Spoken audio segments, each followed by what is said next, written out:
Hey guys, Assalamualaikum. It's me Nina and welcome back to Nina Story. Okay guys, hari ni Nina nak bahas tentang kisah satu family yang tengah viral dekat TikTok sekarang ni. Jadi adalah beberapa orang yang dah tag Nina untuk ceritakan pasal keluarga tadi. Dekat TikTok, diorang kata family ni sebenarnya inbreeding, ataupun dalam bahasa lain, diorang ni ada perkahwinan darah daging. Kalau dalam Islam, kita panggil sebagai sumbang mahram. Sebelum ni Nina dah pernah cerita tentang sebuah kerabat diraja Perancis yang mengamalkan perkahwinan sumbang mahram ataupun perkahwinan sedarah sedaging. Hasil dia selepas beberapa ratus tahun, keturunan diorang memang ada banyak masalah dari segi fizikal dan juga daripada segi masalah genetik. Sama jugalah macam kisah family yang tengah viral sekarang ni. Kebanyakan ahli keluarga diorang ni ada kecacatan fizikal dan juga mental. Maybe semua ni terjadi berpunca daripada perkahwinan sedarah daging. So without wasting any time, let's get started.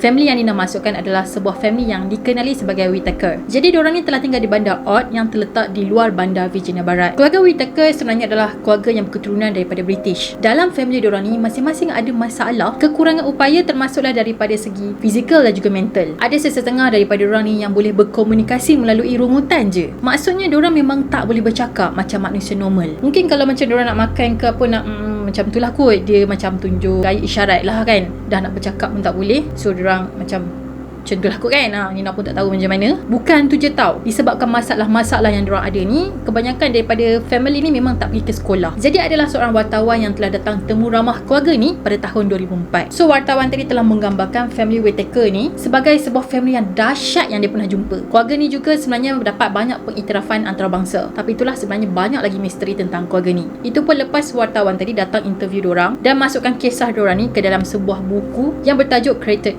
Equally. Wartawan tadi tu juga cakap lah kan, dia punya jiran-jiran diorang ni sangatlah agresif. Diorang tak suka ada strangers yang datang dekat situ dan dekat dengan keluarga Whittaker. Kalau datang sembarangan memang senapang lah diorang acu dekat muka ni. Tapi sebenarnya jiran-jiran diorang ni sangatlah protektif. Diorang memang jaga keluarga Whittaker tadi daripada kena kacau. Sesiapa yang datang kat situ nak ambil gambar diorang ke, ejek ke, diorang ni memang akan kena halau. And then pada tahun 2020, wartawan tadi datang ke rumah diorang ni untuk menziarah lah, untuk melawat. Kali ni dia datang rakam video untuk buat sebuah dokumentari dan upload dekat YouTube. Tapi video dokumentari tu dapat banyak dislike daripada like tau. Dan jumlah tontonan ataupun views video tadi tu cecah 28 juta. Jadi apa kata korang layan dulu video yang Nina jumpa dekat TikTok ni.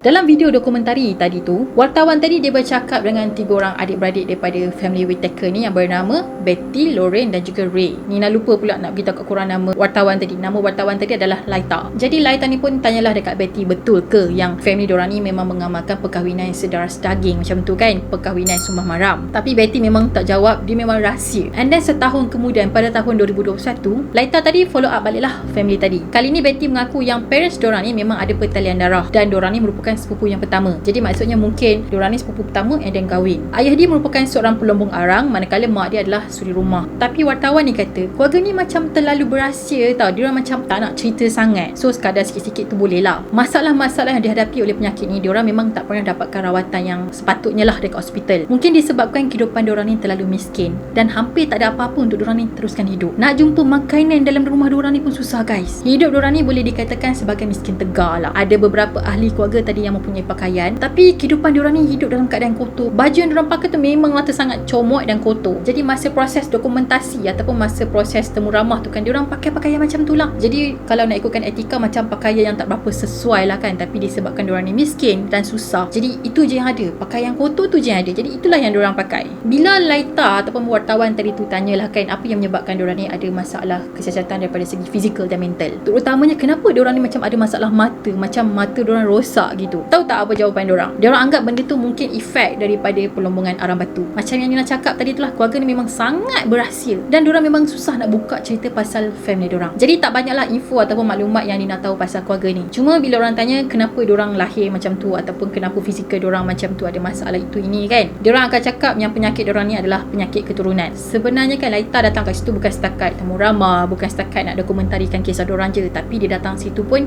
bantu family ni juga. Setiap kali dia datang dekat rumah tadi tu, dia akan bawa hadiah, dia akan bawa duit lah. Jadi duit-duit yang diorang dapat ni, diorang beli sebuah pickup truck dan diorang repair lah bahagian rumah diorang yang rosak-rosak tu. Lepas daripada lawatan tu, jadi wartawan tadi tu telah cipta GoFundMe untuk bantu family tadi. Jadi hasil kutipan tu diorang dapat sebanyak $33,000. Yang Nina rasa Nina tak boleh brain tu kan, wartawan dekat sana telah mengesahkan perkahwinan sama sendiri ataupun perkahwinan sedara daging ni benda yang biasa terjadi dekat Virginia Barat guys. So bukan setakat keluarga Whittaker je yang kahwin sama sendiri, tapi masih ada juga keluarga-keluarga lain yang mengamalkan perkahwinan inbreeding ni. Dipercayai benda ni ataupun perkara ni terjadi sejak tahun 1930-an lagi guys. Memang dah lama dah. Dulu kawasan Virginia Barat ni adalah sebuah kawasan yang sangat terpencil. Jadi diorang mungkin tak tahulah pasal ilmu inbreeding ni, atau diorang memang tak kisah kahwin dengan siapa. So diorang pun kahwinlah sesama sendiri. Tapi dekat Virginia sekarang ni dah ada dah undang-undang anti sumbang haram. Cuma kalau sepupu pertama nak kahwin ataupun bertunang dibenarkan. Sebenarnya kan ada banyak masalah yang muncul kalau perkahwinan tu sesama keluarga tau, ataupun perkahwinan yang datang daripada keturunan yang sama. Kalau ikut kajian pada tahun 2011, kematian baby akan meningkat 2 kali ganda kalau anak tadi tu berasal daripada keluarga yang inbreeding. Doktor sendiri sahkan inbreeding ni dia akan menyebabkan masalah kecacatan dan juga penyakit genetik. Ada konspirasi teori yang mengatakan keluarga diraja British pun mengamalkan inbreeding, cuma diorang rahsiakan benda tu. Diorang dikatakan dah inbreeding ni dah hampir berdekat-dekat dah. Dipercayai sepupu Queen Elizabeth II yang bernama Catherine dan juga Nerissa ada masalah pembelajaran yang sangat teruk. Lepas tu adalah sepupu-sepupu dia yang lain tu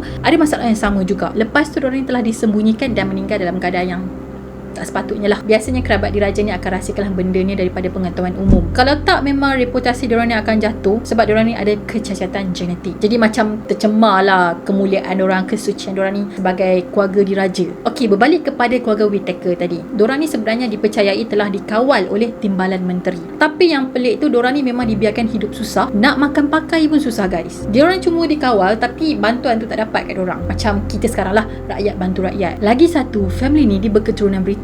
Dan yang diorang pelik tu sebab keluarga Whittaker ni memang sangat merahsiakan tentang identiti kematian mak ayah dia. Jadi macam bila orang tanya pasal mak ayah diorang takkan dedahkan apa-apa. Macam diorang cuba sembunyikan sesuatu tentang parents diorang. So orang macam tertanya-tanya tau, adakah family Whittaker ni ada kaitan dengan keluarga kerabat diraja British? Adakah diorang ni memang keturunan daripada kerabat diraja British and then telah dibuang ataupun disembunyikan daripada pengetahuan umum? Pendapat korang macam mana pula? Komen dekat bawah.